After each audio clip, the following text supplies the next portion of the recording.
The smell of burnt toast hits me before I even open my eyes. Mom's passive-aggressive breakfast ritual has begun right on schedule. I know exactly what comes next. The loud clattering of pans, the aggressive whisking of eggs, all designed to wake me before my 5 a.m. alarm. I'm Desiree, and this is what supporting your parents looks like at 32. Not the Instagram version with heartwarming captions and filtered photos of Sunday brunches. The real version, where you wake up exhausted in your childhood bedroom because your parents need you close while they're getting back on their feet. That was 5 years ago. Desiree, Mom's voice carries up the stairs. The least you could do is come down and eat with us before work. I pull myself out of bed, muscles aching from yesterday's double shift. The wooden stairs creak under my feet as I descend, each step a reminder that this house needs repairs I can't afford while covering 3 people's expenses. Morning, sweetheart. Dad doesn't look up from his phone. The same phone I pay for, along with everything else since he lost his job at the firm. He's wearing the new golf shirt I pretended not to notice on last month's credit card statement. You're looking thin. Mom pushes a plate of blackened toast toward me. Have you been eating properly in that awful apartment of yours? My apartment is fine, Mom, and I eat just fine. If you'd let us help you find a better place? On what money? The words slip out before I can stop them. The kitchen goes silent. Dad finally looks up, face darkening. You know we're doing our best to get back on track. These things take time. I swallow the bitter laugh threatening to escape. Time. 5 years of time. 60 months of watching my savings disappear while they post Facebook photos from restaurants I can't afford to eat at. I need to get ready for work. I push away from the table, toast untouched. Always running away from conversations, Mom sighs loudly. Just like when we try to talk about you finding someone. 32 and not even dating. I'm halfway up the stairs when I hear the house phone ring. Mom's voice drops to a conspiratorial whisper, but the old house carries sound like a megaphone. Eliza. Yes, the fun money came through. No, she has no idea. Direct deposit makes it so easy. I freeze. Raymond's been dying to try that new golf club. Of course we'll take you both. Desiree's too busy working to check her statements anyway. You should see how she lives, in that tiny apartment, while we— Yes, exactly. We raised her. She owes us this much, at least. My hands start shaking. The world tilts sideways as years of exhaustion, sacrifice, and blind trust crystallize into something ugly and sharp. Did you see those photos I sent of the new patio furniture? Mom continues laughing. She thinks we got it secondhand. I know. She's always been so trusting, just like when she was little. I lean against the wall, phone already in hand, banking app open. 5 years of statements I'd skimmed, trusting their desperate pleas for help. 5 years of just until things turn around. The transactions tell a different story. Regular transfers to accounts I don't recognize. Purchases at high-end stores. Restaurant charges that definitely weren't from the discount diners they claim to frequent. We'll see you Saturday then. Mom's voice floats up. Raymond's so excited about the new clubs. Yes, Desiree will never notice the charge. She's been such a good girl about all this. My vision blurs. Not from tears. I'm too angry for tears. This is the clarity of fury, sharp and cold and perfect. The bedroom door closes behind me with a soft click. I sit at my old desk, the one where I used to do homework, where I signed the papers to become their financial guardian, where I've written countless checks to keep them afloat. My phone buzzes. A text from my sister Zariah. Mom says you're being difficult about breakfast again. Why can't you just be grateful for everything they do for you? I stare at the message, at the years of manipulation suddenly visible in high definition. The guilt trips, the gaslighting, the careful construction of a reality where I'm simultaneously their savior and their ungrateful child. My fingers hover over the keyboard, but I don't respond. Instead, I open a new spreadsheet. Column A, date. Column B, amount. Column C, their story. Column D, the truth. It's time to start keeping receipts. I spend 3 days gathering evidence before I confront them. 3 days of digging through statements, screenshots, and emergency transfers. My spreadsheet grows longer, each entry making my hands shake harder. Family dinner, Mom texts. 6 p.m. sharp. Don't be late like last time. I arrive at 5:55 p.m., manila folder tucked under my arm. Zariah's car is already in the driveway, and I can hear laughter from inside. The sound makes my stomach turn. There's my workaholic, Mom calls from the kitchen, just in time to help set the table. I place the folder on the counter. Actually, I think we should talk first. Dad mutes the TV. What's wrong, Princess? You look stressed. Don't call me that. I pull out the first bank statement. Want to explain these golf club charges? The room temperature drops 10 degrees. Mom's smile freezes. Or maybe these spa weekends, I continue, laying out more papers. The ones you said were doctor's appointments? Desiree? Zariah interrupts. What are you doing?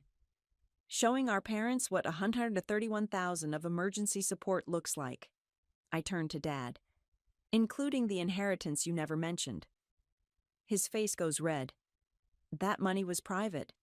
Private? I laugh, the sound harsh even to my ears. Like the trust fund you set up in my name without telling me? Or the credit cards you opened using my information? Mom steps forward, wooden spoon pointed at me like a weapon. How dare you come into our house with these accusations? After everything we've done for you, everything you've done for me? The words taste like acid. You mean lying to me? Manipulating me? Using me as your personal ATM while I live in a shoebox apartment?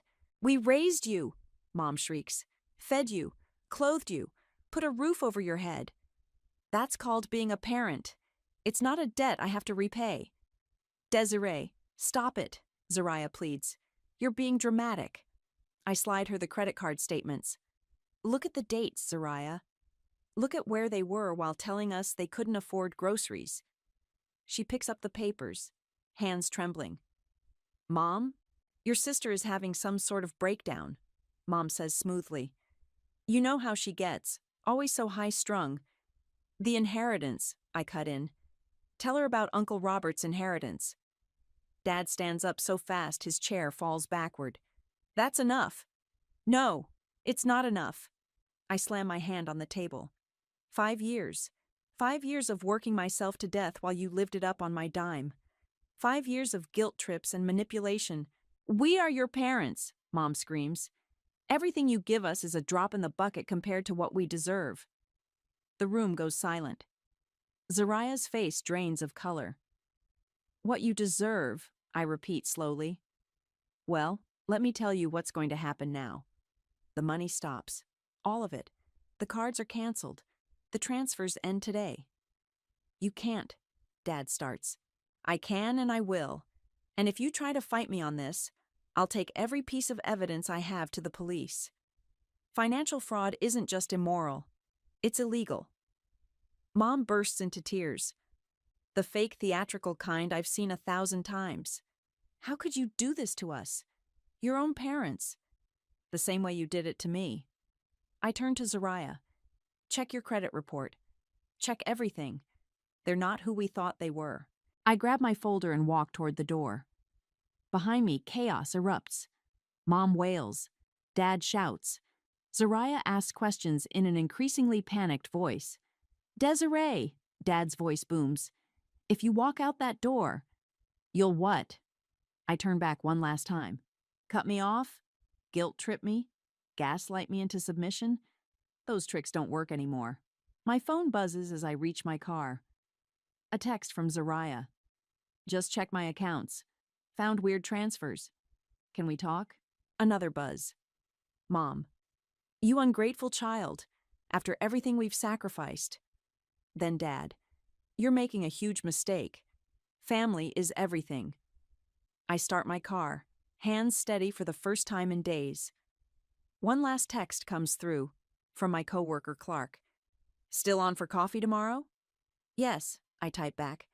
and I have one hell of a story to tell you. As I drive away, I see Mom and Dad in the rearview mirror, standing on the porch. They look smaller somehow, less intimidating. 5 years of power over me, broken by nothing more than the truth. My apartment may be small, but tonight it feels like a fortress. I pour a glass of wine, open my laptop, and start a new document. Subject line: Notice of immediate financial separation. The real war's just beginning. You look like you haven't slept in days, Clark says, sliding a coffee across the break room table. Still dealing with the family fallout? They're relentless. I show him my phone. 37 missed calls since yesterday. I had to block their numbers. Good. You need boundaries. He leans forward. Have you told Freya what's going on? She's been asking why you seem distracted. Before I can answer, my desk phone rings. The reception desk. Ms. Mason, your father is here to see you. My heart stops. Tell him I'm in a meeting. He says he'll wait. I peek through the office blinds. Dad stands in the lobby, wearing his expensive golf shirt like armor. Several coworkers are already staring. I'll handle this. Clark stands up. Stay here. No, I grab my phone. I need to deal with this myself. The lobby falls silent as I approach. Dad's face is red. His angry face, the one that used to terrify me as a kid. Outside, I say quietly. Now. He follows me to the parking lot, practically vibrating with rage. How dare you ignore our calls? Your mother hasn't slept. How dare I? I turn on him. How dare you show up at my workplace? How dare you harass me after what you've done? We are your parents. Stop saying that like it's a blank check. My voice rises. You stole from me. You lied to me. You manipulated me for years. We needed help. You needed golf clubs, and spa days, and luxury vacations. I pull out my phone. Should I call the police? Show them the fraudulent accounts? His face changes, fear replacing anger. You wouldn't. Try me. One more scene at my office, one more ambush, and I'll burn everything down. He steps back, hands raised. This isn't over. Yes, it is. I turn away, then pause. By the way, I'm meeting with Aunt Gabriella tomorrow. Should be an interesting conversation. The color drains from his face. Back inside, Freya is waiting by my desk. My office. Now. I follow her, preparing my resignation speech. Instead, she closes the door and says, "Tell me everything." So I do. The whole ugly story spills out. 5 years of financial abuse, the manipulation, the fraud. She listens without interrupting, taking notes. First, she says when I finish, I'm giving you a raise. You've been doing senior-level work while dealing with this nightmare. What? Second, I'm having security block your parents. No more surprise visits. Tears burn my eyes. Thank you. Third, she slides a business card across the desk. This is my personal attorney. Use him. My phone buzzes. Zariah. Can we meet? Found something bad. We meet at a coffee shop after work. My sister looks different. Smaller, scared. She slides a folder across the table. I did what you said. Checked everything. Her hands shake. They took out loans in my name. 3 of them. Jesus, Zariah. That's not all. She lowers her voice. Aunt Gabriella called me. Asked about Dad's inheritance. The real amount. My coffee goes cold as she explains. The inheritance wasn't small. It was substantial. 6 figures substantial. All hidden. All spent. While I worked myself to exhaustion supporting them. There's more, a voice says. We look up to find Aunt Gabriella herself standing at our table. She sits down, face grim. Your father didn't just hide his inheritance. He created a fake trust in your name, Desiree. Used it to hide money from me. Money that was supposed to be split between all the siblings. The pieces click together.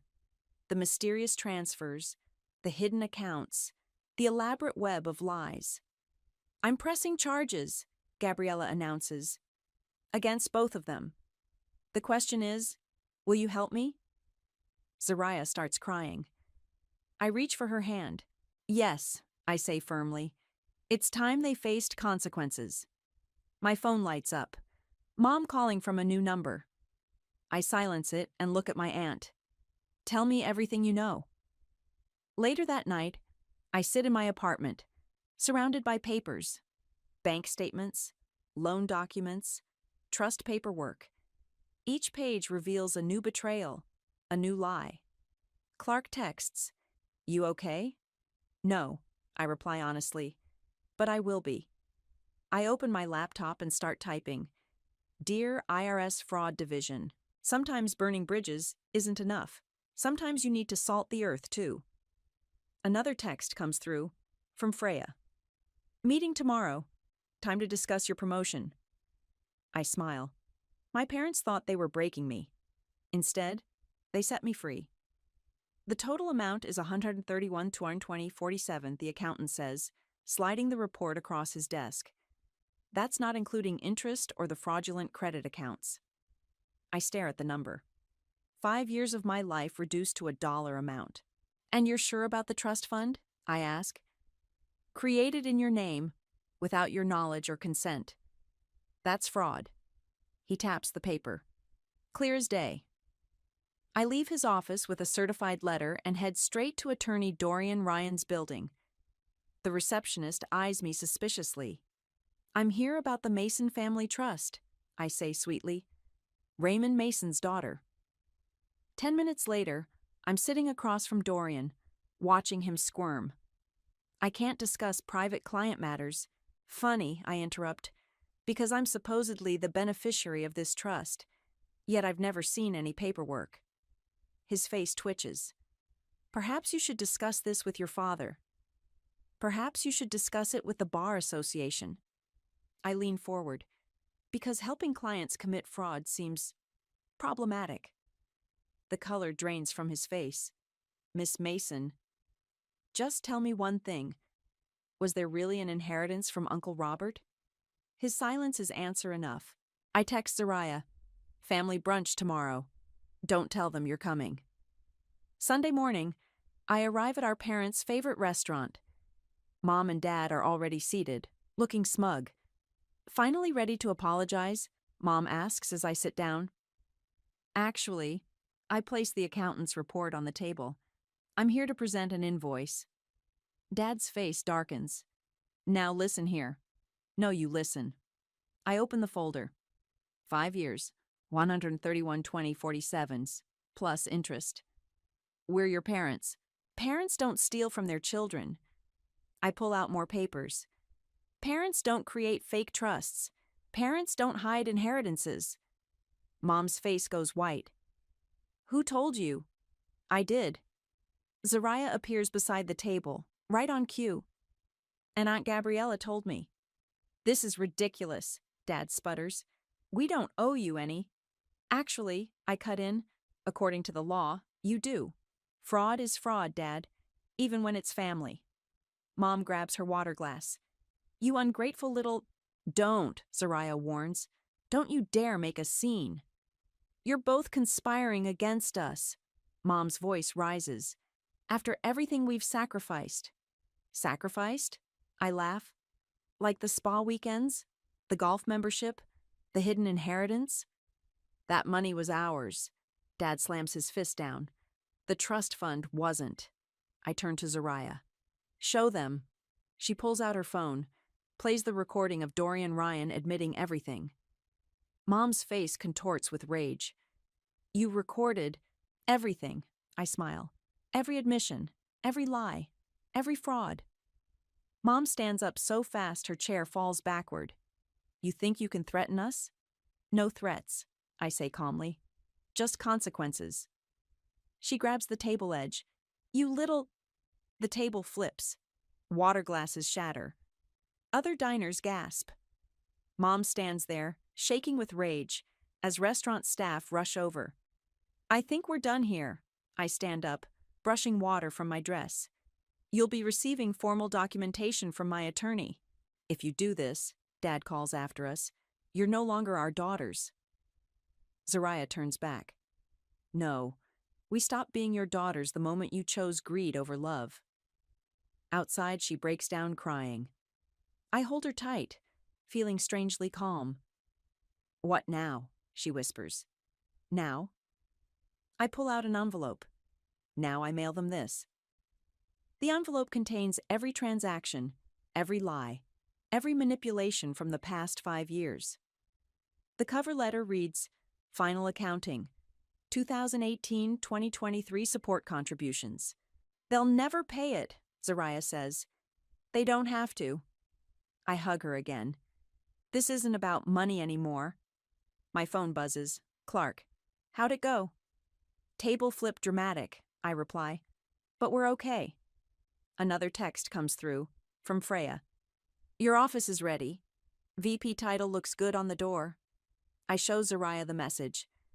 She smiles through her tears. They tried to keep us small, she says. They failed. We walk away from the restaurant, leaving behind the sounds of Mom's hysterics and Dad's threats. Behind us lies 5 years of manipulation and theft. Ahead lies freedom. Want to get real brunch? I ask Zariah. Somewhere without flying tables? She laughs. A real laugh. Maybe her first in weeks. Lead the way, sis. My phone buzzes one last time. Mom, you'll regret this. I delete the message without responding. Some bridges need to burn.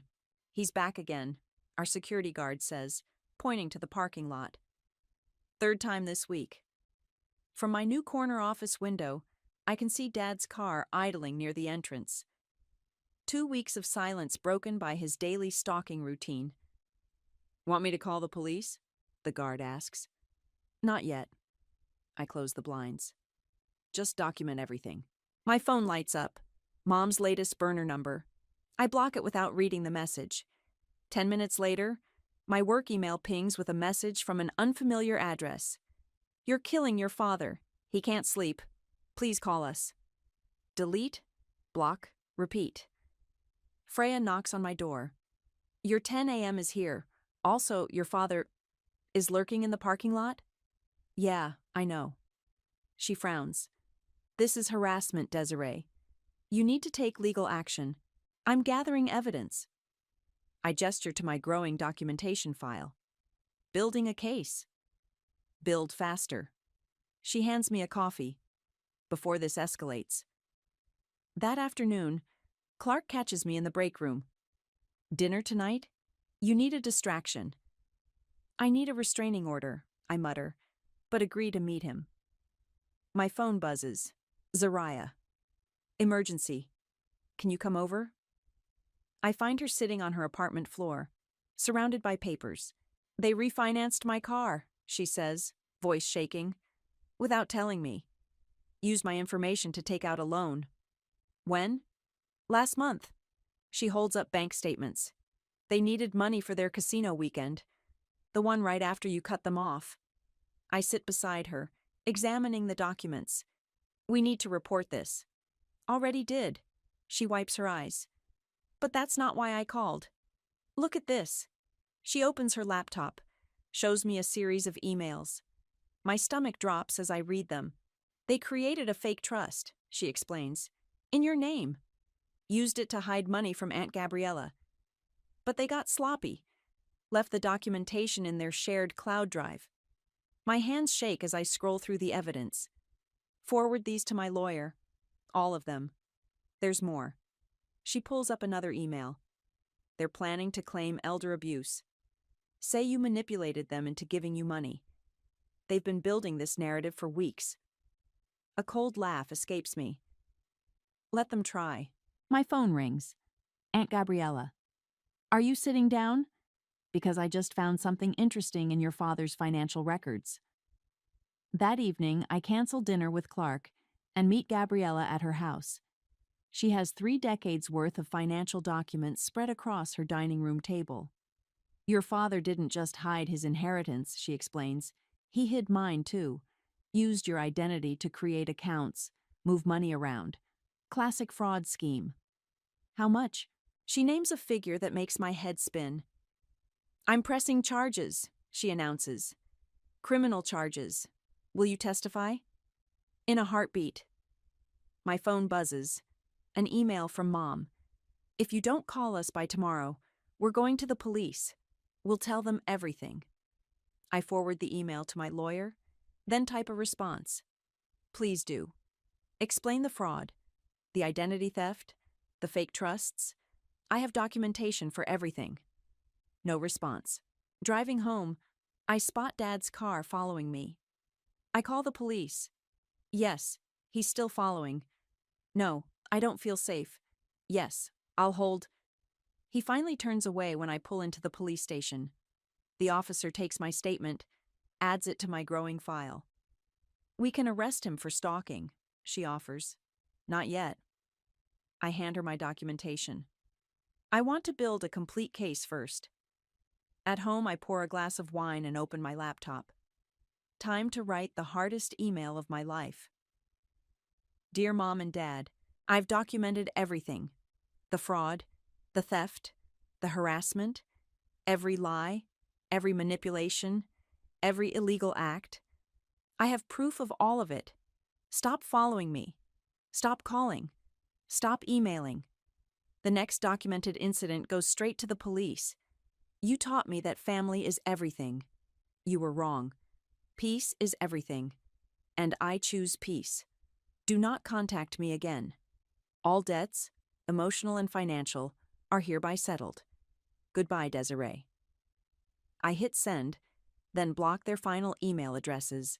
My phone buzzes one last time. Clark, rain check on dinner? Yes, I reply. And Clark, thank you for everything. I sleep soundly that night, for the first time in weeks. Tomorrow, I'll deal with the fallout. Tomorrow, I'll face whatever new schemes they devise. But tonight, I'm free. And freedom, it turns out, feels a lot like peace. The IRS takes fraud very seriously, the agent says, flipping through my documentation. Especially when it involves identity theft and hidden trusts. I sit in the federal building, watching her highlight sections of my report. 3 hours of detailed explanation, bank statements, and evidence. Your parents were thorough, she notes. They were greedy, I correct her, and they got sloppy. My phone buzzes. Zariah. Mom's having a meltdown on Facebook. Check your email. The post is exactly what I expected. A long, tearful narrative about ungrateful children and aging parents. How they sacrificed everything. How I abandoned them in their time of need. Perfect, I mutter, forwarding it to my lawyer. What's perfect? Clark asks, appearing at my desk with coffee. They're doing my job for me. I show him the post. Every public statement, every accusation. It's all evidence. Speaking of evidence, he slides a USB drive across my desk. Security footage from the parking lot. Your dad's daily visits, time-stamped and documented. I add it to my growing file. You're too good to me. I'm just getting started, he grins. Dinner tonight? Before I can answer, Freya appears. Desiree, Aunt Gabriella is here. My aunt storms into my office, face flushed with anger. They did it again. Look at this. She hands me a stack of papers. More trust documents, more fraud, more lies. But these are different. These show exactly how they hid money from her, using my identity as cover. I'm suing them, she announces. Criminal and civil charges. The DA is very interested in this case. My phone rings. Zariah again. Dad just got served. Legal papers from Gabriella's lawyer. He's losing it.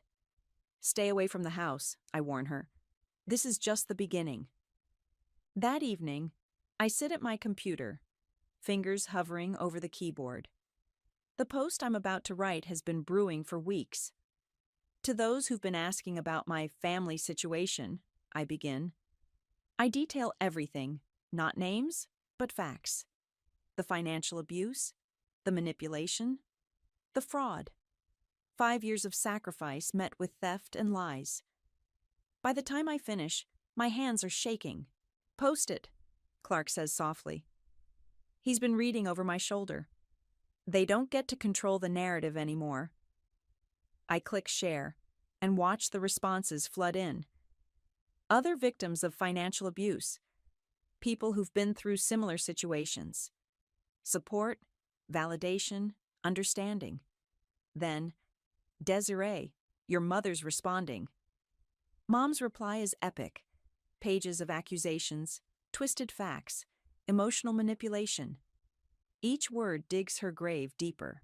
"Send screenshots to the lawyer," Zariah texts. "This is better than we hoped." The next morning, Dad gets served again, this time with IRS investigation papers. Mom's hysterical voicemail goes straight to my evidence file. "You think you can destroy us?" she screams. "We're your parents. We—" Delete. Block.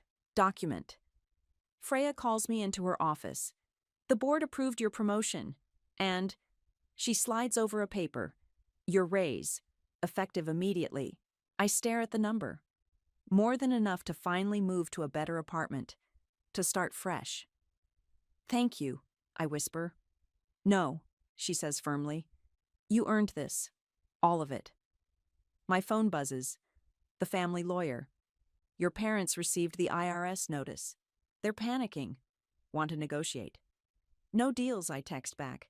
"Let them face the consequences." Zariah meets me for lunch, bringing more evidence she's found. "They're trying to hide assets," she explains, "moving money around. But it's too late." "Way too late," I agree, forwarding everything to the IRS agent. That afternoon, I receive an email from Aunt Gabriella's lawyer. The subject line, "Case update, urgent." Inside is a detailed list of every fraudulent transaction, every hidden account, every lie. The evidence is overwhelming. "We're filing criminal charges," the lawyer writes. The DA is confident. I forward the email to my parents' last known address with one line. "You reap what you sow." Clark finds me in the break room, staring at my phone. "You okay?" "Better than okay." I show him the DA's email. "It's really happening. They're going to face consequences." "Good." He takes my hand. "Now, about that dinner." My phone buzzes one last time. Zariah. "Mom and Dad just got the DA's letter. They're crying about family loyalty and forgiveness."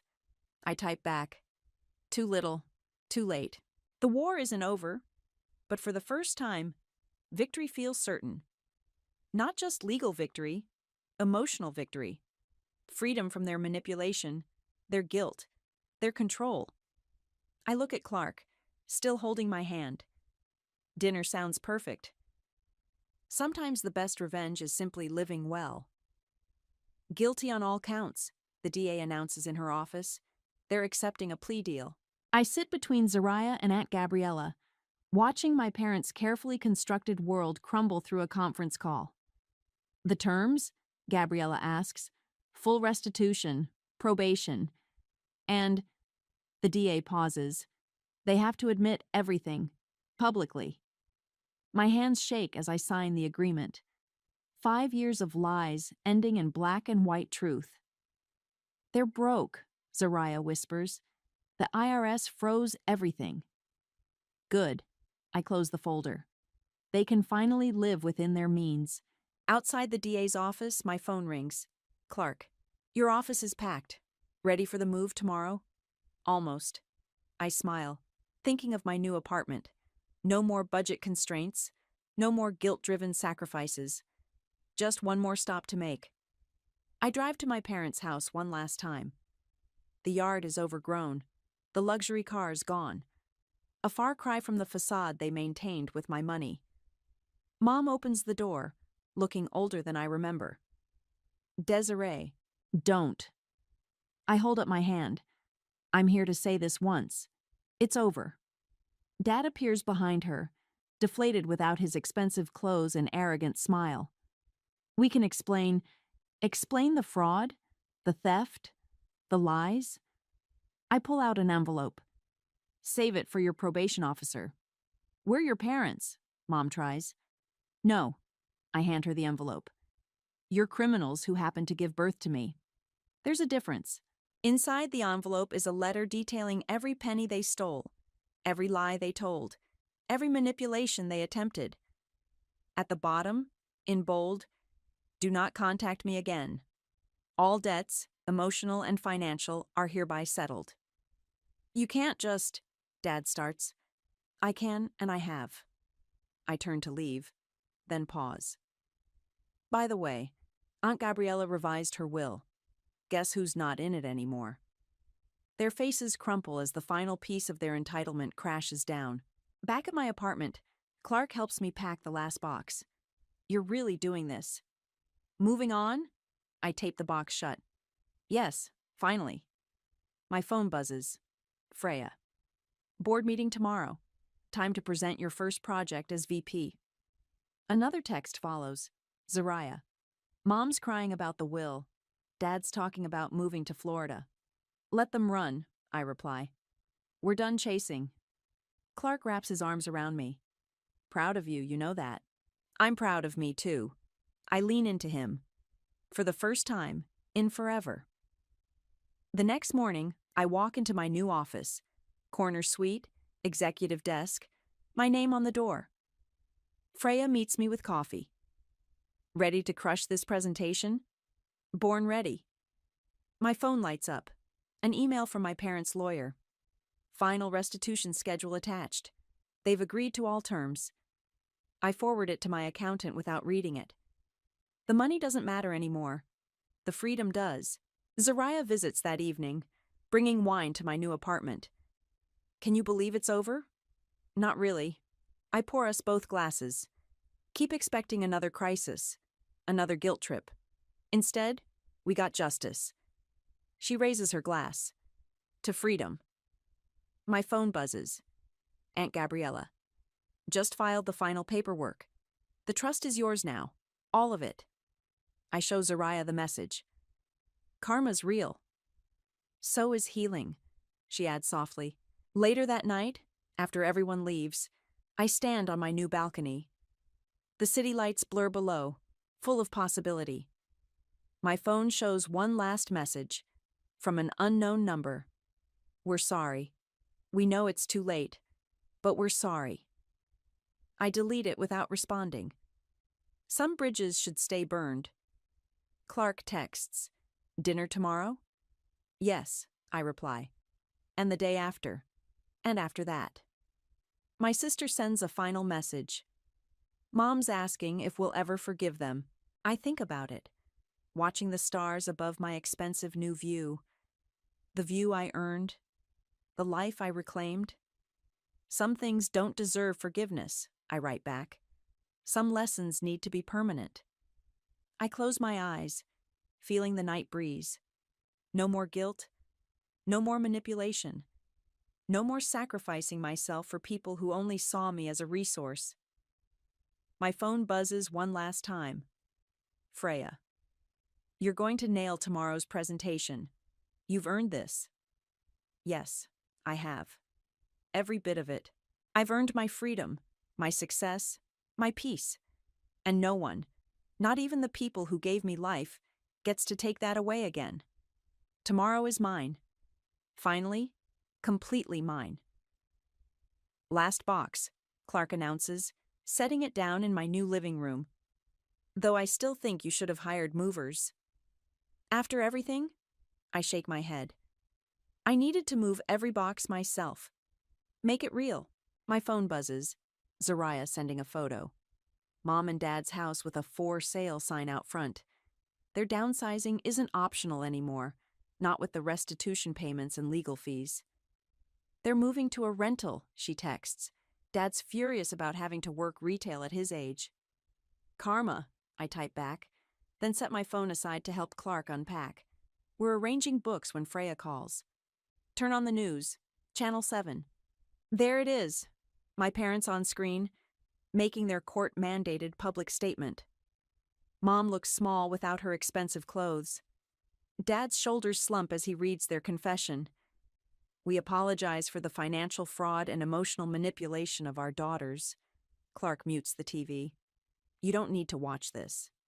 Yes, I do. I unmute it. I need to hear them say it. We accept full responsibility for our actions. My phone lights up. Messages pouring in from family members who finally see the truth. Some apologize for not believing me.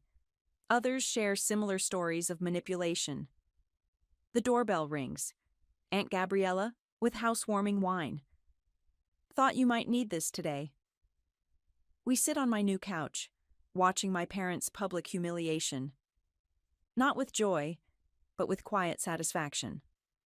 The trust paperwork is finalized, Gabriella says. Everything's in your name now, legally and properly this time. Another text from Zariah. Mom's asking if we'll visit them in their new place.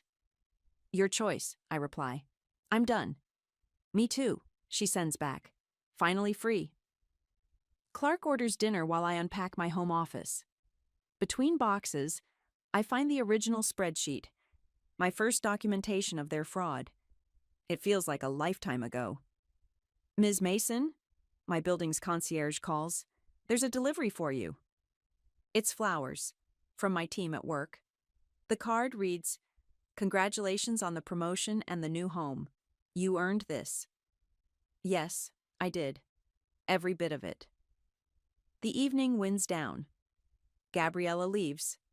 Clark stays, helping me arrange furniture. We work in comfortable silence until my phone rings. Unknown number. Desiree?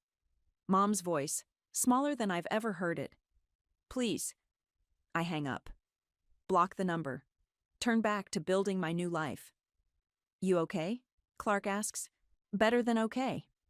I hang a photo. Me and Zariah at my VP celebration dinner. I'm free. We order takeout. Sit on my new balcony. The city sparkles below, full of possibility.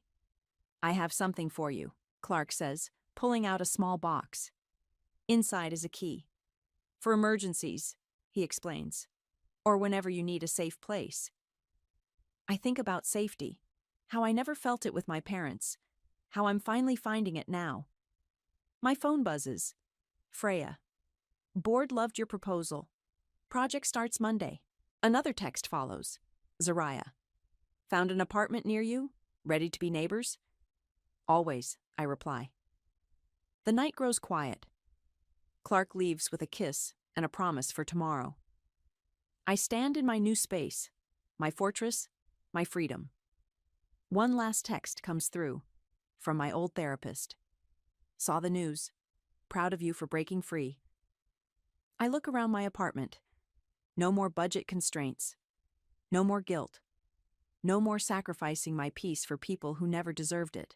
The final box sits unopened, labeled Family Photos. I pick it up, walk to the trash chute. Goodbye, I whisper, letting it fall. My phone lights up. Clark. Breakfast tomorrow? Yes, I type back. New day, new traditions. I step onto my balcony, feel the night air. Below, a moving truck takes away my parents' stolen luxuries. Above, stars shine on my hard-earned peace. Some people say revenge doesn't bring peace. They're wrong. Sometimes revenge is just another word for justice. Sometimes burning bridges lights the way forward. I've earned this view, this peace, this freedom, and I'm never giving it back. My phone buzzes one final time. Zariah. We did it, sis. We're finally free. Yes, we are. Free to live. Free to thrive.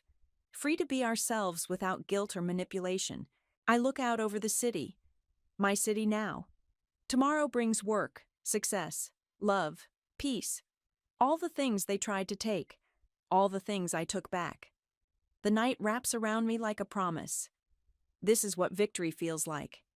This is what peace feels like. This is what freedom feels like. And it feels like home.